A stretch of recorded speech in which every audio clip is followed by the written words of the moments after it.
vous n'avez pas l'obligation d'intervenir quand vous savez qu'il y a un risque, aussi bien en Espagne qu'au Maroc.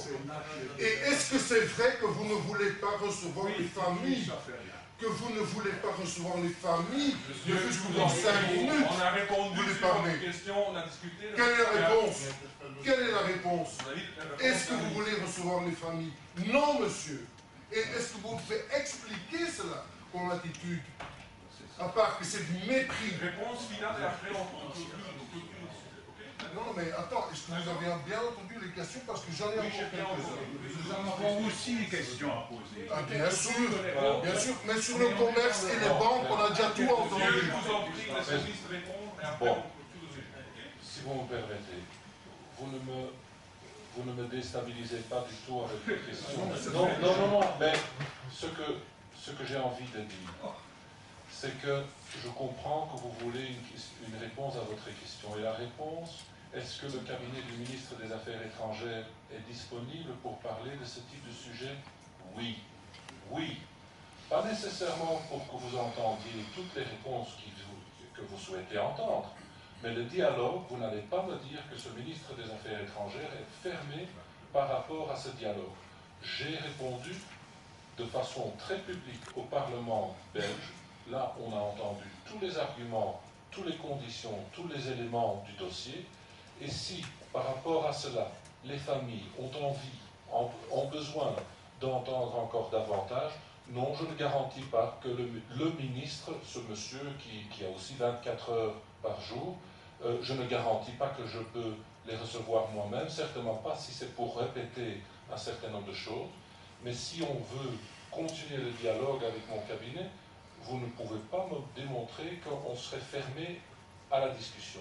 Ceci étant dit, et en acceptant aussi que toute politique doit aussi se prouver avec des cas concrets, je vous dis sincèrement que cet après-midi ne sert pas à vous donner la plateforme de prendre en main le ministre et d'empêcher des gens qui sont intéressés d'entendre un certain nombre de choses sur la façon dont des centaines, des milliers de Belges ont essayé de faire avancer. Mais vous êtes vraiment pas très courtois, vous savez, monsieur. Non, j'essaie d'être patient. On supplie depuis des années. On supplie depuis des années. Excusez-moi, il s'agit de mon frère. Et à l'heure actuelle, on ignore tout de ce qu'il en est. C'est un ressortissant belge, il a été extradé au Maroc. On ne sait pas s'il est en train de se faire torturer à l'heure actuelle. Est-ce que vous avez un cœur, vous avez une pied dans la place? Excusez-moi. Mon frère est belge, je suis belge. Pourquoi vous êtes venu? C'est un appel. La confiance aux autorités belges. Vous entendez cet appel, monsieur mon Mais s'il vous plaît, je suis malade. Madame. Oui, mais... Pas, Monsieur le ministre, c'est un appel, veuillez répondre, s'il vous plaît. Attendez, ce qui se passe maintenant, c'est que mon conseiller du cabinet propose de parler avec madame. Mais sincèrement, on fait tout pour que... On est Scandalisé par son attitude. Franchement, je suis scandalisé. je voulais lire dans ce C'est pas possible. Je suis scandalisé de son attitude. On refuse depuis 7 ans. C'est un appel, bon sang. Est-ce que vous l'entendez, cet appel? Ce que je demande uniquement, c'est qu'on protège. Madame, mais... Je ne suis pas en train de demander qu'on décroche ça. On vous demande d'écouter la dame. Non, madame veut parler, elle va parler, c'est tout. Madame veut parler. On veut des réponses comme une fois. Je ne veux pas qu'il passe. On veut faire des réponses. Ça fait 7 ans qu'on demande. 7 ans. 7 ans. Bienvenue. Ça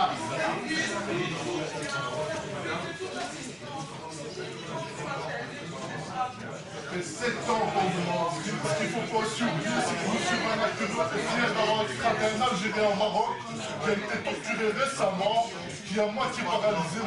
Manakero est fier d'avoir extradé un Algérien, un ressortissant algérien au Maroc.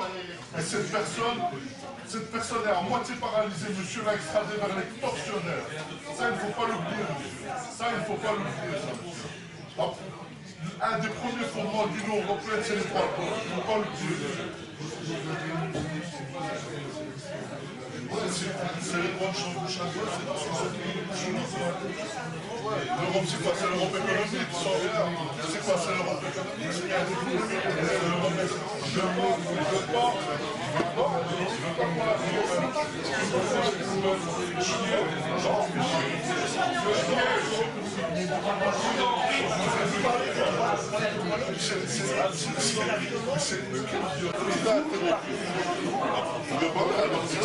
attendez, la question, expliquez-le. Faites comme ça, c'est facile.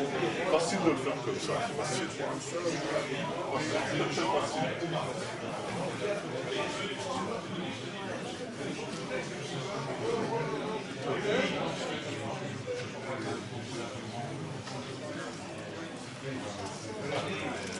Ok, c'est une question.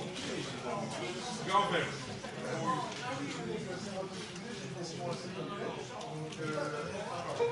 Donc, le Lisbonne, elle soit à la présidence suivante pour les affaires étrangères. Et puis, il y a vraiment la présidence suivante qui devait axer leur présidence sur la séparation de l'adhésion géographique sur un pays en Europe. Donc, la France, c'est par exemple orientée sur l'Union pour la Méditerranée.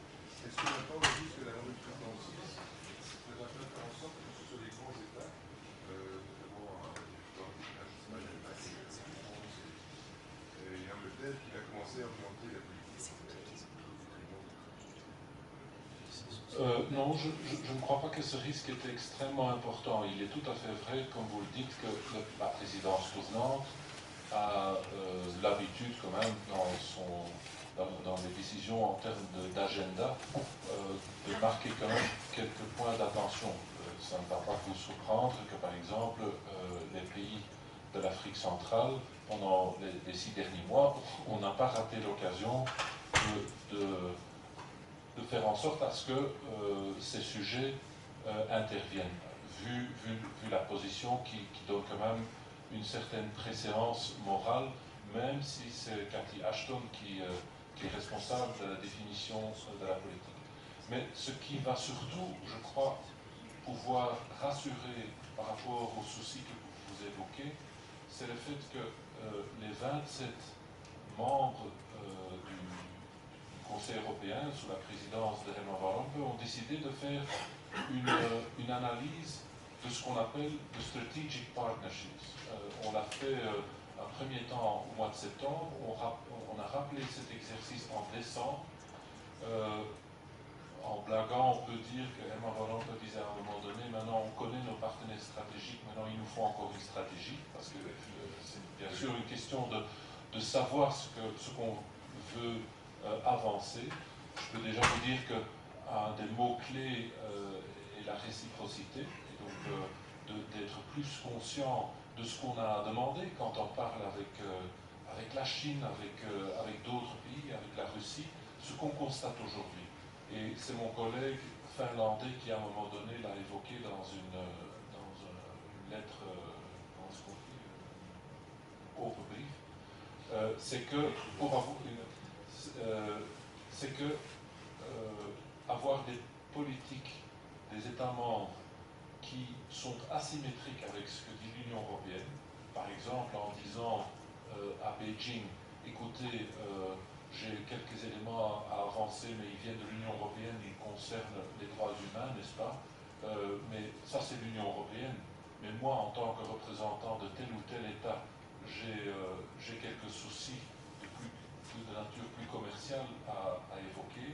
Ce type d'approche, ce n'est pas ce que lui appelle dignified diplomacy. C'est pas dignifié, c'est pas digne. Et donc, je crois que l'analyse, et d'autres, même le Canada, n'a pas voté pour nous.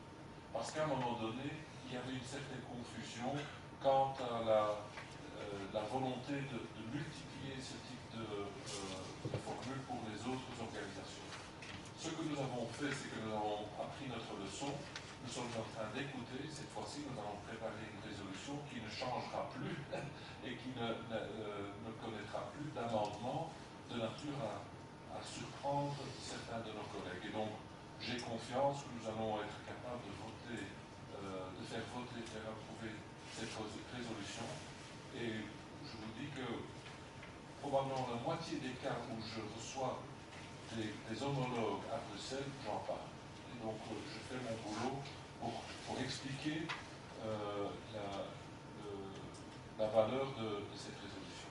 Donc regardez, c'est une résolution qui donne à l'Union européenne et donc à Herman Van Rompuy, voire à Catherine Ashton, qui eux parlent au nom de l'Union européenne, un droit de vote, non, excusez-moi, pas un droit de vote, un droit de prise de parole et un droit d'initier en mettant des propositions sur la table qui est plus élevé dans l'ordre aujourd'hui quand tous les pays ont parlé, 87 si vous voulez, en 88e place, le représentant de l'Union européenne peut aussi encore ajouter son petit mot.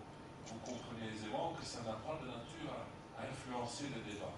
Et ce que nous souhaitons, c'est que l'Union européenne soit le premier des États européens à prendre la parole.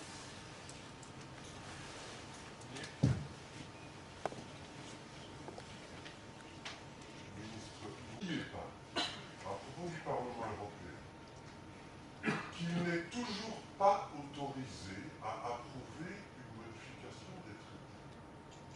Les 27 membres peuvent ratifier, les citoyens européens, par le Parlement européen, n'ont pas le pouvoir de dire ou de ne pas dire si une modification des traités.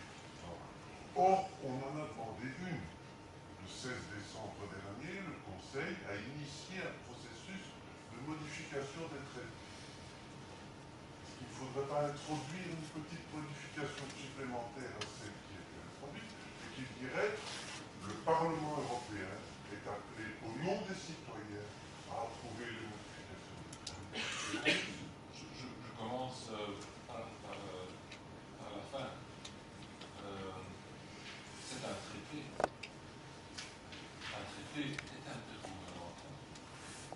Il n'existe pas encore une entité qui fait sa constitution. Il ne faut pas confondre la constitution d'un État avec un traité créant une organisation internationale. Deuxièmement, sur votre crainte de condominium, oui, soyons veillants à cela, mais j'ai quand même des exemples que je ne vais pas vous citer, où il ne suffit pas de... Donc, le Maroc a depuis le début de statut avancé. Si demain le Maroc désirerait être candidat à l'Union européenne, est-ce que serait possible d'entamer des discussions et de commencer des négociations avec le Maroc en vue de leur adhésion? C'est intéressant, mais la question ne se pose pas. J'ai vu mon collègue Fassifiri dernièrement encore, et je crois que pour l'instant, les pays du Méditerranée considèrent que ce qu'on fait aujourd'hui avec le Neighborhood Policy, avec aussi des formes de coopération qui permettent à ces pays de voir comment, à leur rythme, comment on souhaite se rapprocher de l'acquis communautaire, que ça suffit aujourd'hui.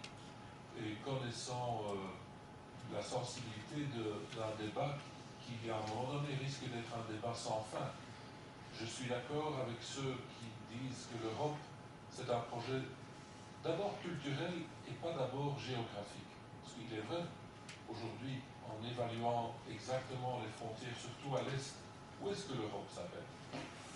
Difficile à déterminer, c'est pas comme l'Australie, c'est pas comme l'Amérique du Sud, on peut vraiment dire, voilà, là c'est fini, là ça commence. Pour l'Europe, c'est un peu moins évident, et tout le monde, je crois, au niveau géographique, considère quand même que la Méditerranée est une frontière de l'Europe.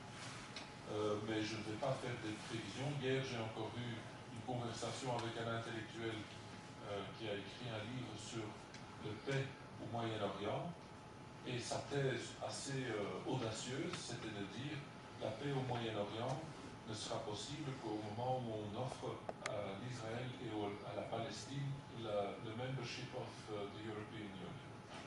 Bon, je vous le jette comme des idées qui planent, mais je crois qu'il faut combiner quand même un certain réalisme avec toute rêverie.